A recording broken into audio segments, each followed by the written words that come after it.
Moi, je vais vous lire depuis là, c'est plus simple. Donc, Genèse 12, versets 1 à 3. L'Éternel dit à Abraham, « Va-t'en de ton pays, de ta patrie, et de la maison de ton père, dans le pays que je te montrerai. Je ferai de toi une grande nation, et je te bénirai. Je rendrai ton nom grand, et tu seras une source de bénédiction. Je bénirai ceux qui te béniront, et je maudirai ceux qui te maudiront, et toutes les familles de la terre seront bénies en toi. » Daniel 2,20. Daniel prit la parole et dit, « Béni soit le nom de Dieu d'éternité en éternité. À lui appartiennent la sagesse et la force. Que l'Éternel bénisse sa parole. » Et j'invite maintenant Marc qui va apparaître sur l'écran pour la prédication.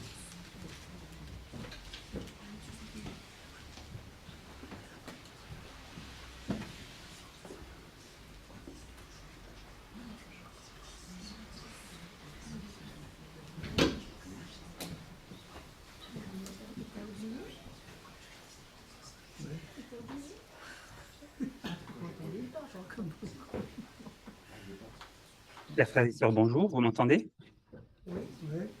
Oui. C'est un plaisir pour moi d'être avec vous ce matin pour partager la parole de Dieu. Que l'Éternel te bénisse en tout bien et qu'il te garde de tout mal, qu'il illumine ton cœur par l'intelligence de vie et qu'il te favorise de la connaissance éternelle, qu'il lève vers toi sa face gracieuse pour t'accorder l'éternel bonheur. Il est vrai qu'on a généralement pour habitude de terminer le culte par la bénédiction de l'Assemblée, mais aujourd'hui, permettez-moi de bousculer un peu cette habitude en commençant par cette alternative à la bénédiction de Nombres 6, 22 à 27. Mais n'ayez crainte, cela n'empêchera pas la bénédiction finale d'avoir lieu. Alors, le mot est lancé, bénédiction. D'ailleurs, la bénédiction que j'ai prononcée a été empruntée donc à la tribu de Qumran. Qumran étant le site où on a retrouvé les manuscrits de la mer morte au IIe siècle avant Jésus-Christ. Et elle est similaire à celle du livre des Nombres, où Dieu avait demandé à la prêtrise d'Aaron de prononcer sur le peuple la bénédiction. Mais qu'est-ce que ça veut dire? Je ne sais pas si vous avez ressenti quelque chose pendant que je parlais. Certains ont peut-être fermé les yeux. Mais la bénédiction est quelque chose de très puissant. Elle ne trouve pas son origine dans celui qui la prononce, mais dans Dieu notre Père, qui est la source de tout bienfait. Nous avons eu l'occasion de l'expérimenter à plusieurs reprises dans notre communauté, à Monetier-Mornay, puis à La Roche, lors des prières pour les familles, les couples et les enfants. Et la consécration aussi de diacres et d'anciens. L'impact peut être non seulement spirituel, mais il peut s'accompagner d'un ressenti intérieur d'ordre physique et émotionnel très fort. Alors que le serviteur de Dieu lui demande de répandre sa bénédiction sur ses enfants. Quoi qu'il en soit, je vais présenter ce matin plusieurs points de réflexion en rapport avec la bénédiction dans l'Église.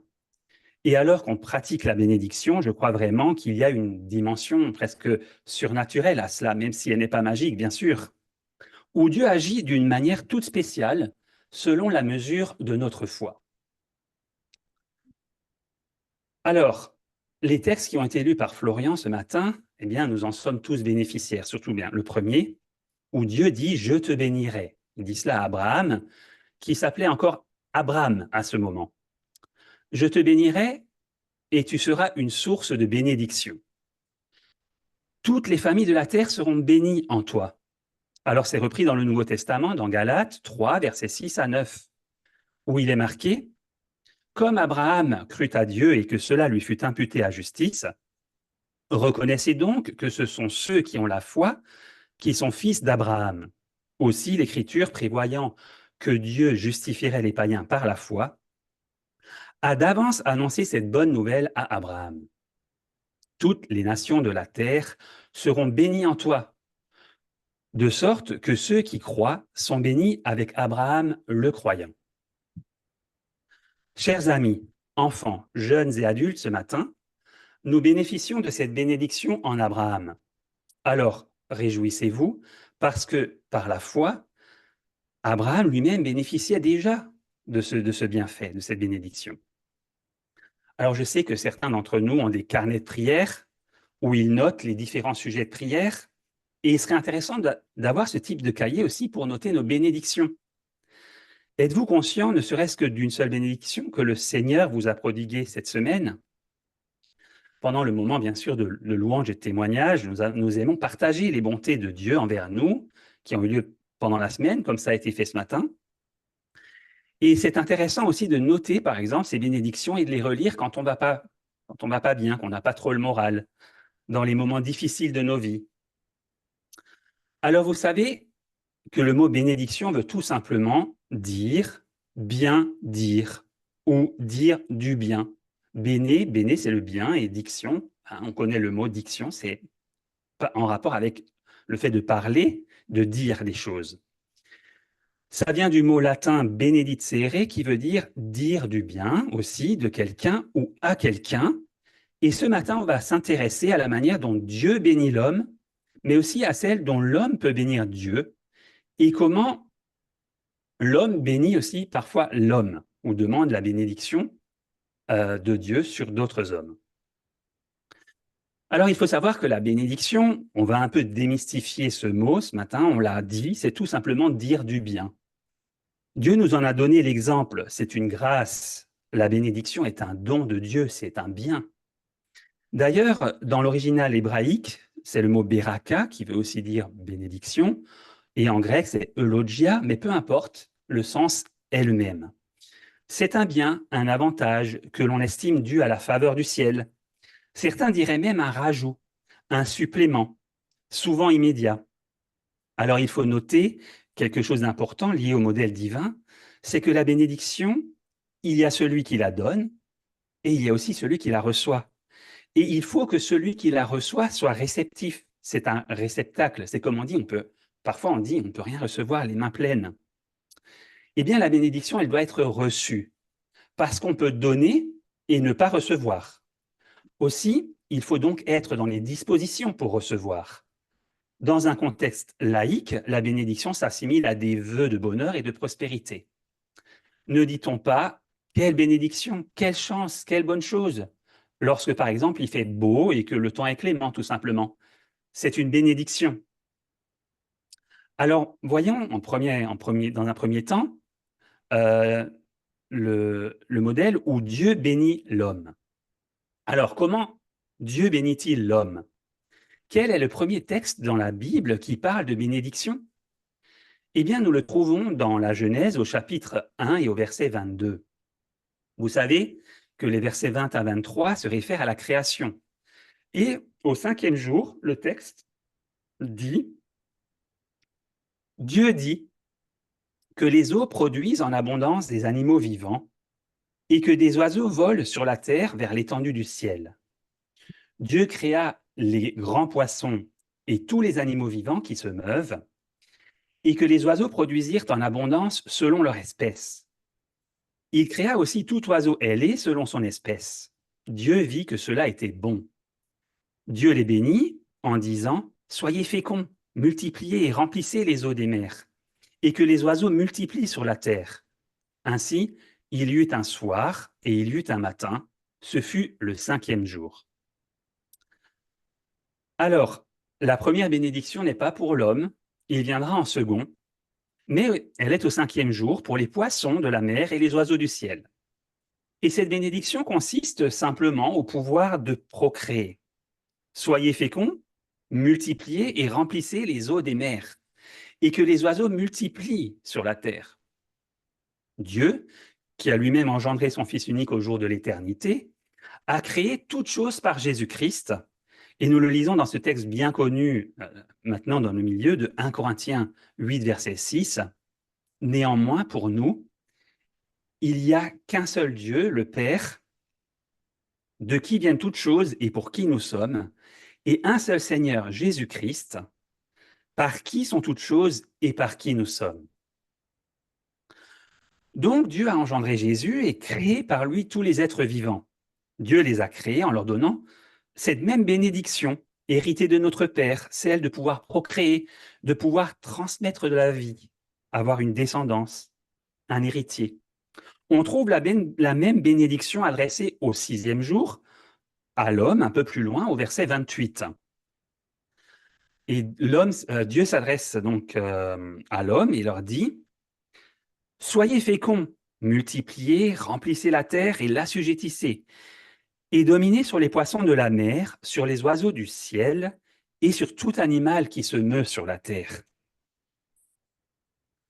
Dieu vient de créer l'homme et la femme, et le texte dit « Dieu les bénit ». Il bénit l'homme et la femme. On peut parler du tout premier mariage sur la terre, celui d'Adam et Ève, et il les bénit en leur disant de procréer. Et voilà, cette première bénédiction consiste à se multiplier, à remplir la terre, etc. Voilà donc en quoi consiste la bénédiction ici dans la Genèse. Et c'est une grâce, c'est un don de Dieu. Plus loin, au chapitre 22 et au verset 17, on retrouve Abraham, que nous avons mentionné précédemment. Suite à la demande de Dieu de présenter son fils Isaac en sacrifice, alors que le Seigneur est intervenu, il lui a dit « Je te bénirai et je multiplierai ta postérité comme les étoiles du ciel et comme le sable qui est sur le bord de la mer. Et ta postérité possédera la porte de ses ennemis. » Dieu comble l'homme ou la femme fidèle de biens matériels et spirituels aussi, surtout d'ailleurs. Par exemple, une longue vie, nous dit la Bible, une progéniture, la paix, la prospérité. Je vais citer plusieurs textes bibliques ce matin pour montrer que dans l'Écriture, la bénédiction est omniprésente. Et nous en sommes encore aujourd'hui les bénéficiaires. Lisons Proverbe 28, verset 20. « Un homme fidèle est comblé de bénédictions. » On pourrait dire que la fidélité en soi-même entraîne d'elle-même la bénédiction. C'est une bénédiction intrinsèque. Dieu bénit aussi l'œuvre des mains et les entreprises humaines.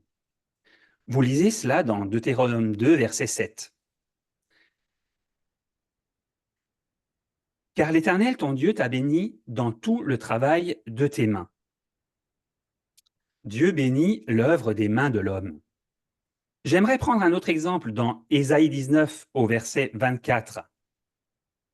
Ésaïe 19, verset 24.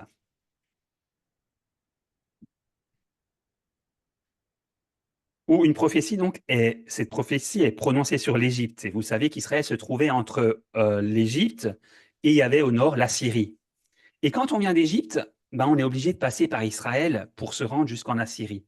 Et le texte dit « En ce même temps, Israël sera, lui, troisième, uni à l'Égypte et à la Syrie, et ces pays seront l'objet d'une bénédiction. L'Éternel des armées les bénira, en disant « Béni soit l'Égypte, mon peuple, et la Syrie, œuvre de mes mains, et Israël, mon héritage. »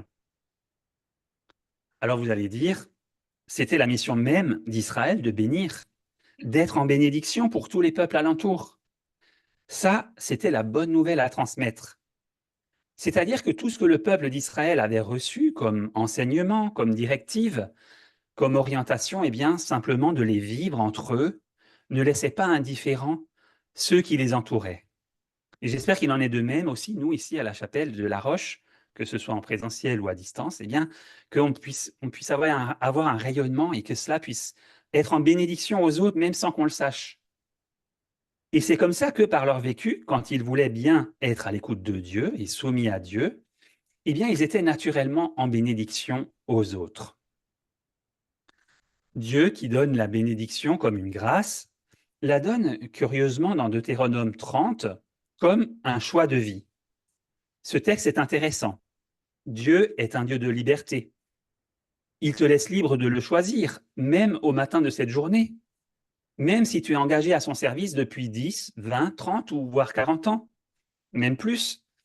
Eh bien, chaque matin, tu as la liberté de dire oui au Seigneur ou pas. Et Dieu a généralement toujours proposé deux voies.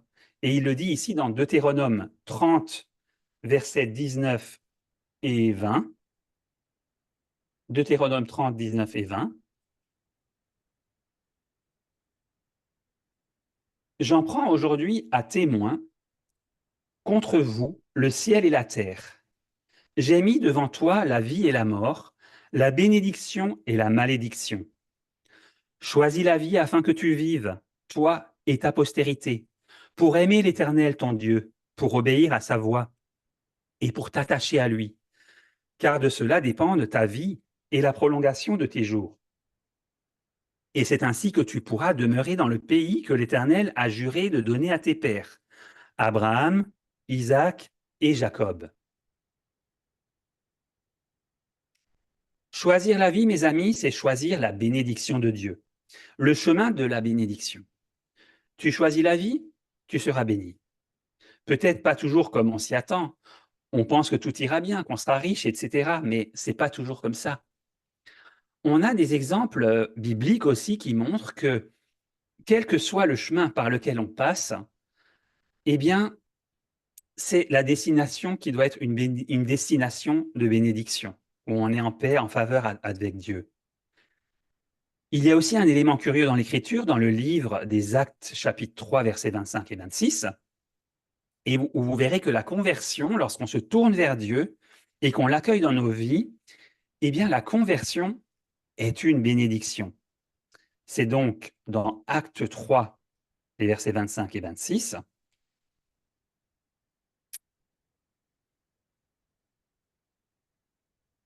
Vous êtes les fils des prophètes et de l'alliance que Dieu a traitée avec nos pères, en disant à Abraham, « Toutes les familles de la terre seront bénies en ta postérité. » C'est à vous, premièrement, que Dieu, ayant suscité son serviteur, l'a envoyé pour vous bénir, en détournant chacun de vous de ses iniquités. Alors, qui est le serviteur dans ce texte? Eh bien, c'est Jésus, envoyé pour vous bénir. Jésus est avant tout venu pour bénir. Et le texte continue en disant, en détournant chacun de vous de ses iniquités. Ils étaient partis dans une démarche de malédiction, mais Jésus est venu et en donnant sa vie, il a ouvert un chemin qui est celui de la bénédiction. C'est merveilleux, n'est-ce pas? Ellen White dit dans Message à la jeunesse, « La bénédiction est acquise quand une âme capitule devant Dieu. Tu lâches prise, tu accueilles le Seigneur dans ta vie. » Une autre chose aussi qui peut surprendre, c'est que Dieu peut transformer une malédiction en bénédiction. C'est par exemple l'histoire de Balaam dans le livre de Deutéronome. On se souvient bien de Balaam, c'est un prophète, mais on ne sait pas trop s'il est vraiment du côté de Dieu. Il a des pratiques un peu païennes. Et derrière tout ça, bon, c'est pas très clair.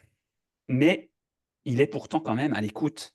Et voilà qu'autour d'Israël se trouvent des peuples qui ne sont pas toujours ses amis, qui ne sont pas toujours bienveillants. Et il en est un en particulier, c'est le peuple des Moabites, dont le roi fait venir Balaam pour lui faire maudire le peuple d'Israël.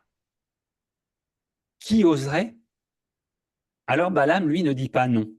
Il prétend d'abord vouloir consulter Dieu, et on ne s'étonne pas que l'ayant consulté, Dieu lui donne une autre directive. Balaam dira lui-même au roi Balak, « Je vais consulter Dieu pour lui demander. » Et bien sûr, Dieu lui dit non. « Tu béniras le peuple d'Israël. » Mais il n'était pas toujours dans ces dispositions-là, hélas. On l'a vu aussi comme il était parfois rebelle, comme avec l'histoire avec l'ânesse. Le texte nous dit dans Deutéronome 23, verset 5, «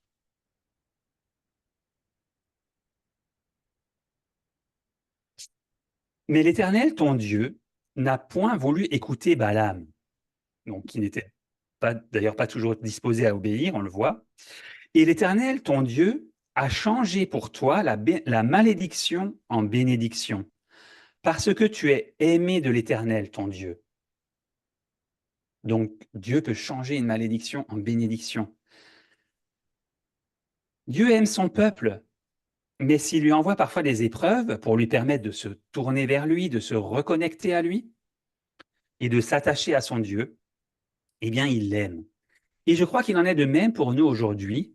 Nous avons besoin de temps à autre d'être interpellés par Dieu pour être réajustés. En quelque sorte, je dirais, pour être remis sur le droit chemin, sur les rails, comme on dit pour les jeunes parfois. Pour retrouver le droit chemin et confirmer notre attachement à notre Seigneur. Et son attachement aussi envers nous. La bénédiction est donc un bien spirituel qui nous a été apporté dans l'Évangile par Christ. L'Évangile est une bénédiction. Et si l'on revient juste quelques pages avant dans l'Épître aux Galates, chapitre 3, verset 14, on voit que la bénédiction atteint finalement son sommet dans le don du Saint-Esprit comme héritage ultime. On le voit au verset 14, il est dit « Afin que la bénédiction d'Abraham eût pour les païens son accomplissement en Jésus-Christ, et que nous reçussions par la foi l'Esprit qui avait été promis. » Voilà donc ce qui se passe lorsque Dieu bénit l'homme. Et maintenant, on va s'intéresser à un autre aspect, c'est lorsque l'homme bénit Dieu. Voyons donc ce qui se passe lorsque l'homme bénit Dieu. J'allais dire, quelque part, on renvoie l'ascenseur ou la bénédiction, on renvoie à Dieu ce qu'il nous a donné dans un premier lieu, d'une manière positive, et on verra tout à l'heure que tout vient de Dieu et retourne à Dieu. Nous avons lu Daniel 2, verset 20, donc dans le texte d'introduction. Et dans ce deuxième texte, effectivement, il s'agit de la prière de Daniel qui a commencé donc sa belle prière en bénissant Dieu. Il a dit « Béni soit le nom de Dieu d'éternité en éternité. À lui appartiennent la sagesse et la force. » Dans le même esprit, on peut également lire Éphésiens 1 au verset 3, qui dit « Béni soit Dieu, le Père de notre Seigneur Jésus-Christ, qui nous a bénis de toutes sortes de bénédictions spirituelles dans les lieux célestes en Christ. » Et Jésus aussi, lorsqu'il était un homme sur la terre, on sait qu'il reste homme pour toujours, pour être l'un de nous, eh bien, il a béni Dieu. Dans Marc 8, verset 6, on peut lire «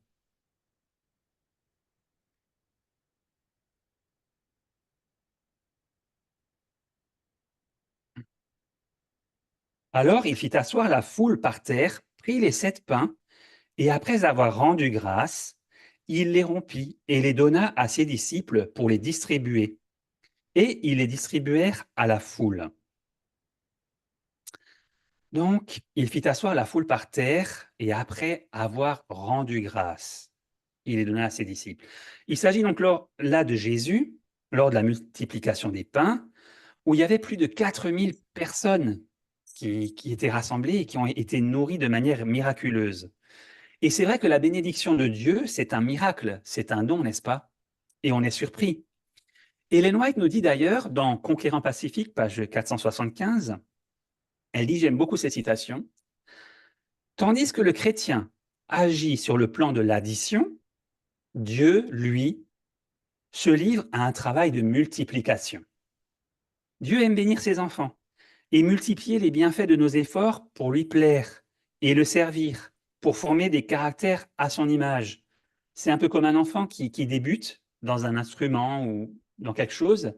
Eh bien, s'il manifeste un petit effort, eh bien, les parents qui l'aiment, eh bien, ils vont applaudir, ils vont l'encourager, ils vont multiplier comme s'il avait été le meilleur artiste du monde, parce qu'ils veulent bénir ses efforts et l'amener à un niveau plus élevé.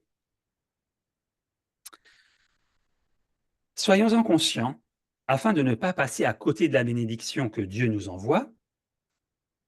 Donc, soyons conscients donc, que Dieu veut nous bénir et multiplier nos efforts, car en être conscient, c'est encore en ressentir un plus grand bien. Alors là, au moment de distribuer le pain, il a donc dit au verset 6, « Ayant rendu grâce, il les fit distribuer. » On peut également traduire « Jésus ayant prononcé la bénédiction, les fit distribuer. » D'ailleurs, l'essence de rendre grâce et bénir le pain, par exemple, sont de nature similaire. Je dirais que Bénir, c'est une valeur qui part d'une source vers un réceptacle plutôt, tandis que rendre grâce va plutôt dans l'autre sens. C'est la personne qui est bénéficiaire d'un bienfait qui va en retour manifester de la reconnaissance et renvoyer ainsi la gloire ou la valeur vers son auteur par une parole, par un geste de reconnaissance. Et je vais revenir sur certaines de nos pratiques. Alors, qu'est-ce que ça veut dire? Par exemple, bénir les poissons. C'est comme bénir le pain, où on est à table, on mange. On va manger et on demande, mais qui veut bénir le pain?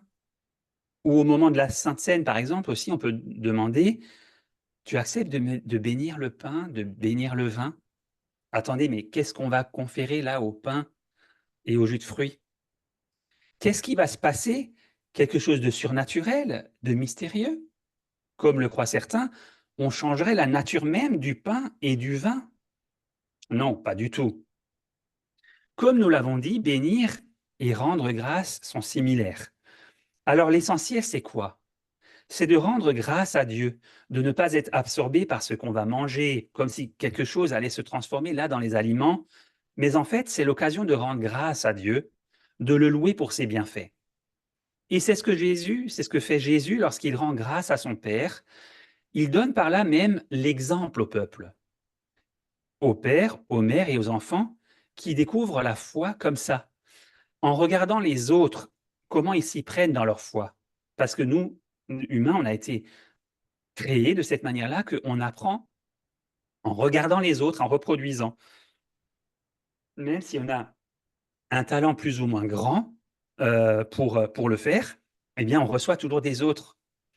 Et c'est comme ça qu'ils vont être réveillés à la foi en regardant faire et en écoutant. Et je crois qu'il y a même un texte biblique qui dit la foi vient de ce qu'on entend. Hein. L'homme bénit Dieu qui s'est révélé à lui. Et voyez-vous, l'homme qui bénit Dieu renvoie la bénédiction à sa source. C'est comme le cycle de l'eau, vous connaissez bien, et ceux qui sont à l'école, au collège, au lycée, on le voit, je crois que c'est surtout au collège. L'eau, elle va s'évaporer des océans sous forme de vapeur. Ensuite, elle va se condenser sous forme de nuages, de gouttes d'eau, de nuages. Puis elle va retomber sur la terre sous forme de précipitation ou de pluie. Après quoi, elle va ruisseler à nouveau sous forme de ruisseaux, de rivières, puis de fleuves jusque dans la mer. Donc c'est un cycle complet qui n'arrête pas. Une partie seulement va rester dans les nappes phréatiques et ça nous permet d'avoir de l'eau potable partout dans nos maisons. Voilà, c'est simple. Et je vais comparer donc le cycle de l'eau au cycle de la bénédiction. Il y a une différence, certes, mais le principe reste valable. Pour le cycle de l'eau, on voit plutôt l'eau qui partirait plutôt d'en bas des océans, qui serait le point de départ, pour revenir aux océans. La différence, là, c'est que la bénédiction vient d'en haut. Elle vient de Dieu, elle descend, puis elle va retourner à Dieu. Et c'est ça qui est merveilleux. Et on a une citation, en fait, dans Jésus-Christ, à la page 11, où Ellen White dit ça, littéralement. Elle dit « Ces paroles mettent en évidence le grand principe qui est la loi de la vie pour l'univers. Le Christ a tout reçu de Dieu, et il l'a pris pour le donner. Il en est ainsi du ministère qu'il exerce dans les parvis célestes en faveur de toutes les créatures. Par l'intermédiaire du Fils bien-aimé, la vie du Père se répand sur tous. Elle retourne par l'intermédiaire du Fils bien-aimé sous forme de louanges et de joyeux services, telle une vague d'amour vers la grande source universelle. Ainsi, à travers Christ, le circuit bienfaisant est complet, représentant le caractère du grand donateur, la loi de la vie. » Alors cette citation, elle est merveilleuse. Elle nous donne carrément la clé, en fait, de comment la vie elle-même, la bénédiction, l'amour, la joie, toutes les bonnes choses nous viennent de Dieu par Jésus.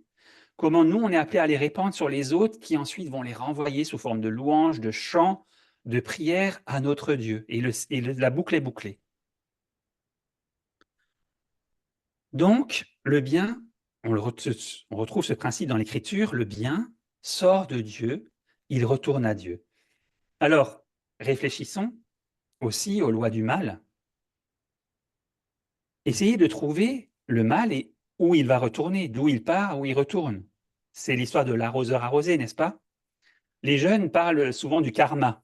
C'est un terme emprunté aux religions orientales. Et on trouve d'ailleurs sur Internet des vidéos entières qui montrent bien comment les mauvaises actions retombent souvent très rapidement. Alors, dans la vie courante, c'est plus souvent, ça prend un peu de temps.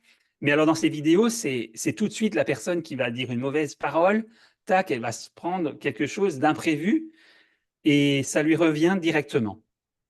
Donc, c'est curieux, mais c'est comme ça. Il y a des lois de la vie que nous découvrons dans l'Écriture et elles sont là, elles sont présentes, j'allais dire, jusque dans l'éternité.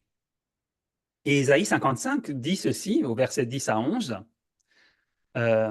Ésaïe 55, c'est un chapitre très beau, très connu, il y a même une Bible qui porte ce nom. Au verset 10 à 11, elle dit « Comme la pluie et la neige descendent des cieux et n'y retournent pas sans avoir arrosé, fécondé la terre et faire germer les plantes, sans avoir donné de la semence au semeur et du pain à celui qui mange, ainsi en est-il de ma parole qui sort de ma bouche. Elle ne retourne point à moi sans effet, sans avoir exécuté ma volonté et accompli mes desseins. » La boucle est bouclée. Seulement, entre le moment de départ et le retour à Dieu, eh bien, pour ainsi dire, il y a du monde qui a été arrosé. Finalement, quand tu communiques une bénédiction à quelqu'un, quand tu transmets quelque chose de bien et qu'il se met à louer Dieu, encore une fois, la gloire et la bénédiction vont retourner à Dieu. Regardez dans Luc chapitre 24, versets 50 à 53. Ce sont les tout derniers moments où Jésus est avec ses disciples. Luc 24, 50 à 53. Et il est dit, il les conduisit jusque vers Béthanie, et ayant levé les mains, il les bénit. Vous voyez, lorsqu'un pasteur ou un prédicateur lève les mains, il n'y a rien là de magique. Par ce geste, il demande à Dieu de transmettre à son peuple tout le bien qu'il a en réserve pour chacun. Et donc, Jésus les bénit. Pendant qu'il les bénissait, il se sépara d'eux. Encore une fois, même en partant au tout dernier moment, il retourne vers le ciel et il les bénit. Il se sépare d'eux, il les bénit encore. Et fut enlevé au ciel. Pour eux, après l'avoir adoré, ils retournèrent à Jérusalem avec une grande joie. On voit que la bénédiction, ça fait du bien, n'est-ce pas? Ils auraient pu être tristes, et ils l'ont effectivement été, mais ils ne le sont plus maintenant. Ils ont été bénis par Jésus, leur Sauveur. Puis le texte dit, ils étaient continuellement dans le temple, louant et bénissant Dieu. Là, on le voit, ils avaient reçu la bénédiction de Dieu par Jésus, et là, eh bien, ils vont dans le temple et ils louent à leur tour Dieu, ils le bénissent. Les voilà donc qui louent Dieu, et la louange, c'est une bénédiction. Chanter aussi, c'est une bénédiction. Chanter et louer Dieu, c'est bénir le Seigneur. Certains pourraient être gênés et se demander si le Seigneur a vraiment besoin d'être béni. Mais il a besoin d'un retour. Il a besoin qu'on lui manifeste notre gratitude en retour de ses bontés. C'est comme que lorsque vous envoyez par exemple une lettre à un être cher ou un cadeau, eh bien vous attendez une réponse, c'est normal. Ça remet pas en question le caractère désintéressé de votre geste, c'est juste la chose normale en fait. Et là, s'il arrive que des personnes reçoivent des nouvelles, des messages personnels ou par exemple même un cadeau, mais jamais il y a de réponse, jamais il y a de retour, c'est qu'ils n'ont pas compris ce cycle de la bénédiction. La personne qui a partagé, eh bien, elle a besoin de savoir que la lettre ou le cadeau est bien arrivé, qu'il a atteint son but et qu'il a procuré de la joie à ceux à qui il était destiné. Nous sommes donc appelés à être en contact avec Dieu. Bien sûr, le Seigneur connaît toutes choses, mais il a besoin qu'on lui exprime nos louanges et nos requêtes. non seulement dans nos pensées, mais aussi verbalement, par les prières et par les chants. Dans Hébreux 6, verset 7, nous pouvons lire «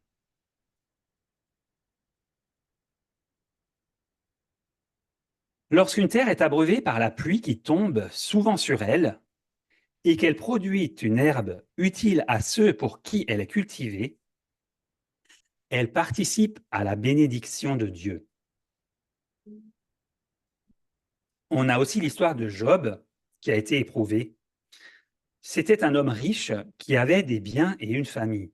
Et voilà qu'à un moment donné, il perd tous ses biens. Ses enfants même et sa femme retournent contre lui et lui demandent où est passé son Dieu. Qu'est-ce qu'il fait pour le sauver? Alors qu'il lui est fidèle. Mais Job dit dans Job 1, verset 20 à 22,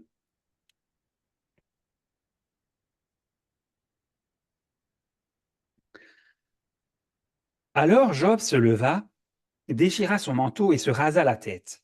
Puis, se jetant par terre, il se prosterna et dit, « Je suis sorti nu du sein de ma mère, et nu je retournerai dans le sein de la terre.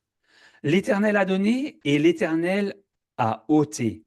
Que le nom de l'Éternel soit béni. » Et le texte termine, « En tout cela, Job ne pécha point et n'attribua rien d'injuste à Dieu. » Vous vous rendez compte, Job a béni Dieu même dans l'épreuve. Il y a un autre texte qui dit quand bien il me tuerait ou m'ôterait la vie, je m'attendrai toujours à lui. Jusqu'au bout, il a confiance que Dieu est amour. En tout cas, même dans l'épreuve, c'est pas facile à faire. Hein. Ça vous est déjà arrivé? C'est pas évident. On est focalisé sur ce qui nous arrive. Et quand le cœur est touché, eh bien, par quelque chose qui nous étreint, c'est pas évident de l'ouvrir et de louer de Dieu, puis de sourire, d'avoir ce sourire. On découvre ici la foi exceptionnelle de Job, alors qu'il attend la réponse de Dieu à ce qui lui arrive. Et il faudra attendre 38 chapitres plus loin pour voir Dieu se manifester enfin. Et c'est là que Job bénira encore Dieu à la fin de sa vie. Il y a encore bien des passages bibliques tels que celui-ci à considérer. Mais maintenant, on va passer à un troisième point. C'est dans la Bible, qu'est-ce qui se passe lorsque l'homme bénit l'homme? Et comment l'homme peut bénir l'homme? Voyons en quelques-uns où l'homme bénit l'homme. Par exemple, Genèse 14, verset 17 à 20. C'est l'histoire de Melchisédek, alors qu'Abraham est confronté à d'autres peuplades, il part en guerre, ce n'était pas du tout dans sa nature. Mais après être revenu, le texte dit, au verset 19, donc Genèse 14, au verset 19,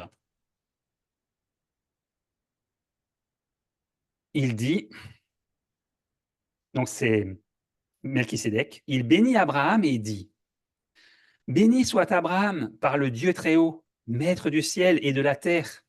Béni soit le Dieu très haut qui a livré tes ennemis entre tes mains. » Et Abraham lui donna la dîme de tout. Voilà que Melchisédek, un des rois des pays environnants, le roi de Salem, se met à bénir Abraham. Et Abraham manifeste sa joie et sa reconnaissance envers Dieu en donnant sa dîme. Alors, on utilise souvent ce texte pour parler en fait de la question des dîmes et des offrandes. Et c'est vrai que souvent, on considère plutôt la dîme comme un acte de fidélité envers Dieu, c'est un dû, on lui rend ce qui lui appartient, tandis que les offrandes sont considérées comme un acte de libéralité, on donne spontanément, par reconnaissance, joyeusement en fait, et pas par devoir. Mais ici, on voit que la dîme est arrivée plutôt en réponse à une bénédiction particulière.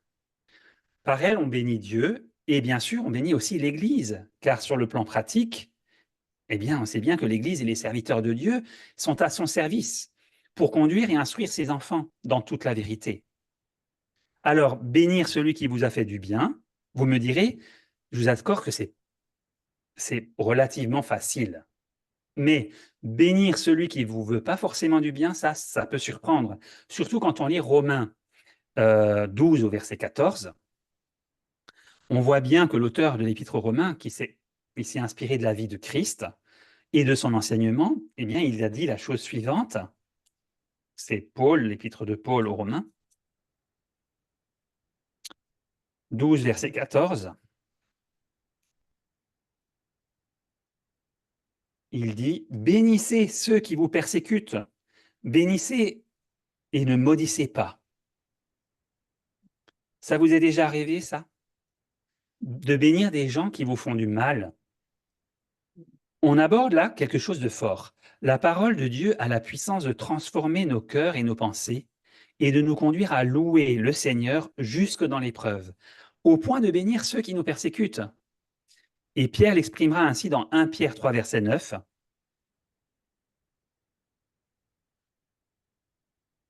Ne rendez point mal pour mal ou injure pour injure. Bénissez au contraire, car c'est à cela que vous avez été appelés, afin d'hériter la bénédiction. Et là, ça nous rappelle que Pierre, il n'a pas juste parlé, et quand il était en prison, dans les fers, enchaîné, eh bien, il a chanté les louanges de Dieu. On se souvient que même Dieu a répondu, et à un moment, ils ont été délivrés. Alors, ça peut sembler facile de le dire, effectivement, mais de le vivre, c'est peut-être autre chose, c'est vrai. Je suis comme vous, j'ai conscience de la difficulté.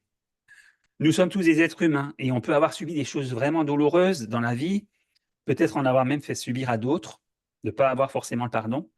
Et suite à cela, vivre la relation à l'autre n'est pas une chose facile. C'est tout un long parcours d'apprentissage dans la relation avec Dieu, et ça se passe, je dirais, d'abord sur le plan cérébral, dans la tête, puis ensuite dans le cœur, car les sentiments mettent beaucoup plus de temps pour changer. Mais par principe, on peut accepter. On peut dire, oui Seigneur, je veux pardonner, oui Seigneur, je veux aimer la personne même qu'elle m'a fait du mal, j'accepte cela, tu me le donnes en Jésus-Christ, je l'accepte par la foi.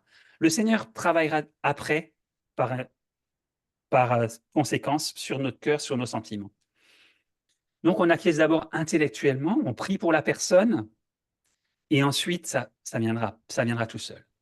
On pourrait aussi parler des bénédictions qu'on cherche à récupérer, comme dans l'histoire de Jacob, où Jacob, lui, a vendu son droit d'aînesse à son frère. Hein? Pardon, j'ai dit Jacob, c'est Ésaü. Heureusement, il y a ma femme qui écoute avec moi, avec vous, je dirais. Donc, Ésaü, lui, a vendu son bien d'aînesse à son frère, un droit qui consistait à recevoir la bénédiction du père du patriarche. Et Isaac a l'intention de donner à Ésaü la bénédiction qu'il pense malgré tout devoir lui revenir. Mais il se trouve que Ésaü l'avait vendu pour un plat de lentilles. Alors, qu'est-ce qu'on fait dans ce cas-là? Jacob, lui, a opté pour la ruse, pour détourner la bénédiction qu'Isaac avait prévue pour son frère.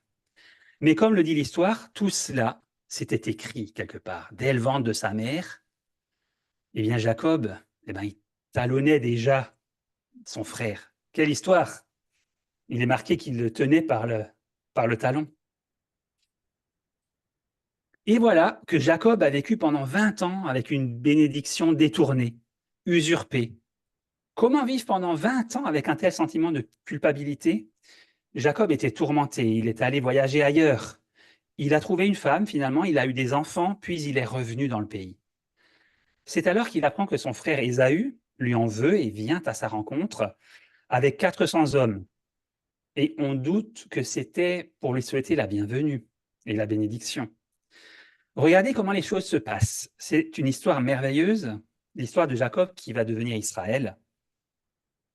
Au chapitre 32 de Genèse, on apprend qu'à un moment donné, Jacob, qui revient dans le pays avec ses femmes et ses enfants et toute une caravane de gens, se retrouve seul. Il apprend que son frère vient à sa rencontre. Il prend alors précaution de diviser le camp en deux parties. Dieu lui a donné la sagesse.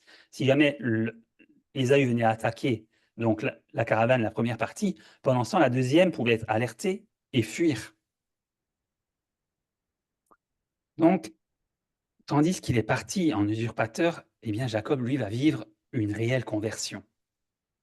Et le fait qu'il soit devenu Israël montre qu'il était prêt à recevoir la mission que le Seigneur voulait lui confier. Mais pour cela, il lui fallut passer par une vraie conversion. Et Jacob devra lutter avec l'ange pour obtenir une nouvelle bénédiction. Et on trouve ça dans Genèse 32, verset 26. Genèse 32, verset 26. Donc, il a passé une nuit. Il s'est battu avec l'inconnu. Il ne savait pas si c'était un ami ou un ennemi.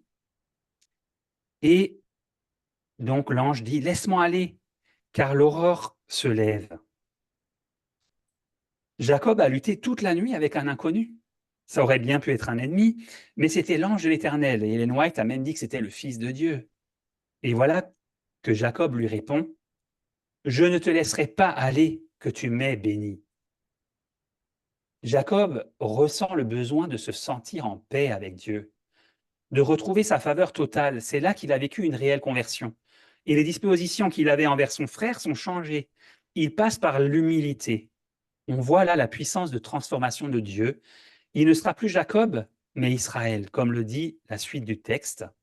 Et il lui dit, l'ange lui dit, « Quel est ton nom ?» Il répondit, « Jacob. » Il dit encore, « Ton nom ne sera plus Jacob, mais tu seras appelé Israël, car tu as lutté avec Dieu et avec des hommes, et tu as été vainqueur. » Jacob l'interrogea en disant, « Fais-moi, je te prie, connaître ton nom. » Il répondit, « Pourquoi demandes-tu mon nom ?» Et il le bénit là.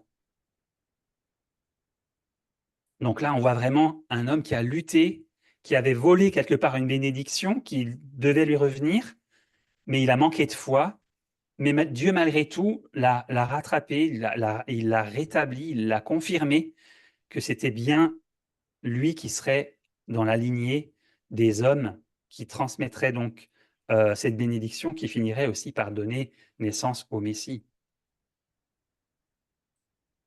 Je vais revenir un peu à la bénédiction dans notre vie quotidienne, lorsqu'on prie par exemple sur le pain, ou le simple fait de dire bonjour à quelqu'un.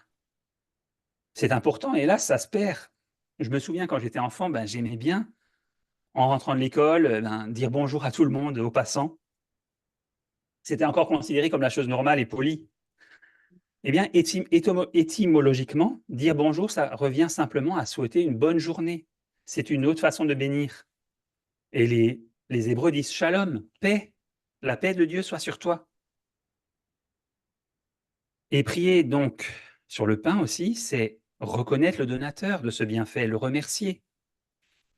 Ça invite aussi au partage, le fait de reconnaître que je suis moi-même un bénéficiaire de ce pain, même si par exemple je l'ai moi-même préparé, ou de ce repas, j'en suis moi-même le bénéficiaire de ces bontés de Dieu, et donc ça me devient naturel de les partager avec d'autres, pour les renvoyer aussi ainsi vers Dieu, tout en créant du lien et en permettant à plus de bénédictions encore d'être semées dans nos vies. J'aime bien cette notion de partage liée à la bénédiction. Et enfin, en fait, je dirais ensuite, qu'en est-il de la bénédiction lors du mariage? En tout cas, je me souviens bien de notre mariage avec Élisabeth. Ce moment de prière de bénédiction a été intense, avec de fortes répercussions dans nos vies. Nous étions prosternés en cercle avec les pasteurs présents.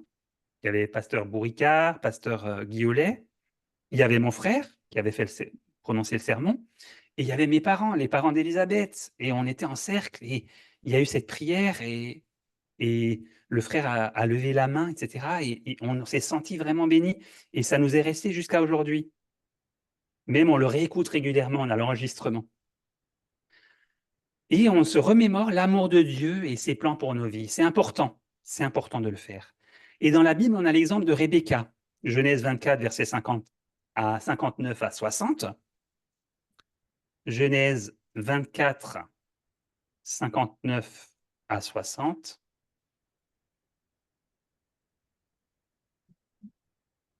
Donc, ils laissèrent partir Rebecca, leur sœur et sa nourrice, avec le serviteur d'Abraham et ses gens. Ils bénirent Rebecca et lui dirent, « Ô notre sœur, puisses-tu devenir des milliers de myriades et que ta postérité possède la porte de ses ennemis. » Voilà la bénédiction encore liée à la procréation, à avoir une grande descendance, à avoir la victoire aussi sur ses ennemis et vivre en paix. Bien sûr, on n'imagine pas de mariage sans bénédiction, sans cette bénédiction nuptiale. S'il n'y avait pas de bénédiction, il manquerait quelque chose d'essentiel.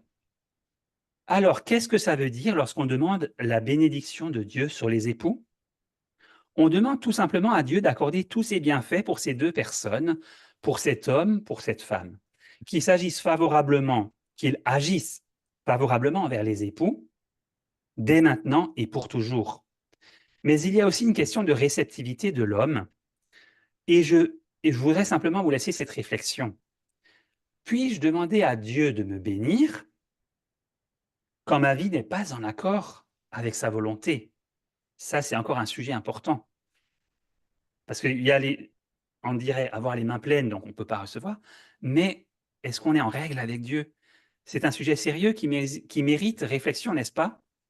Peut-être pour un autre moment de partage spirituel. Il y a aussi la présentation des enfants au Seigneur, où on leur souhaite la bénédiction de Dieu, comme Jésus lui-même a pris les enfants sur ses genoux et les a serrés dans ses bras, dans Marc 10, versets 15 et 16. Je vous le dis en vérité, quiconque ne recevra pas le royaume de Dieu comme un petit enfant n'y entrera point. Puis il les prit dans ses bras et les bénit en leur imposant les mains. Il leur a souhaité tout le bien du monde, en reconnaissant simplement que la vie est un don de Dieu. Et les parents sont également invités à en faire de même, en reconnaissant le précieux don qu'est la vie et le miracle de la naissance. C'est l'occasion aussi de sceller l'alliance par laquelle les parents s'engagent à enseigner l'enfant et à aimer Jésus. La présentation d'enfants est aussi un appel à la communauté de dispenser aide et soutien aux parents pour les assister dans leurs tâches, accompagner l'enfant dans cet éveil, que ce soit par des activités pour les enfants ou à l'école du sabbat, où tout le monde s'engage. Présenter un enfant, c'est prendre conscience dans une communauté de sa réalité présente et de son cheminement alors qu'il va grandir dans l'Église. Qu'est-ce qu'on va faire pour lui? On va l'aider, on va le soutenir, on va être comme des piliers pour cet enfant. Et si parfois il s'égare, il saura qu'il pourra toujours revenir, qu'il sera accueilli les bras grands ouverts. Il y a aussi bien sûr la bénédiction à la fin du culte, j'en ai parlé au début. Il y a aussi une pratique qui se fait, pas trop chez nous, mais ça arrive. Elle consiste à bénir une maison.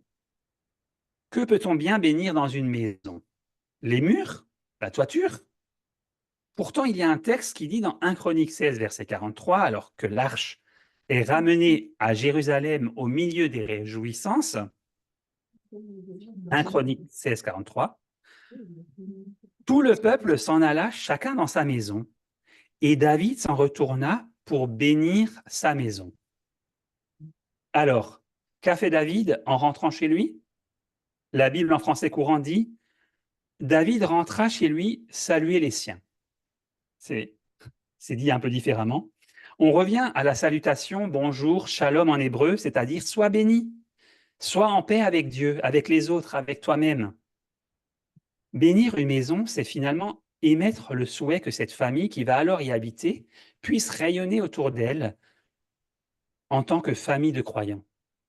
Que cette maison puisse accueillir les autres, la paix, de bonnes relations à la gloire de Dieu. Voilà, c'est ça la bénédiction.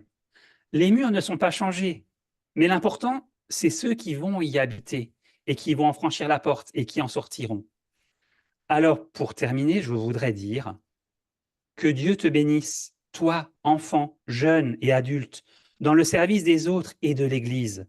Je te souhaite d'être en bénédiction auprès de ceux avec lesquels tu vis, ceux que tu rencontres.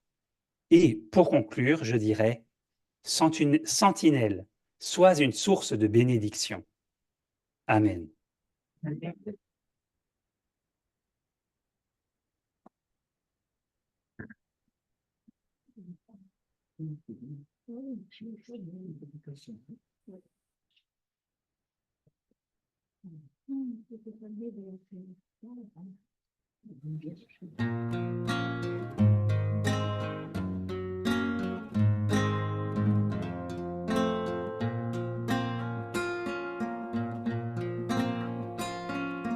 I will make of thee a great nation, and I will bless thee. I will make thy name great, and thou shalt be a blessing. And I will bless them that bless thee, and curse him that curses thee, and in thee shall all families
Je bénirai ceux qui te bénissent.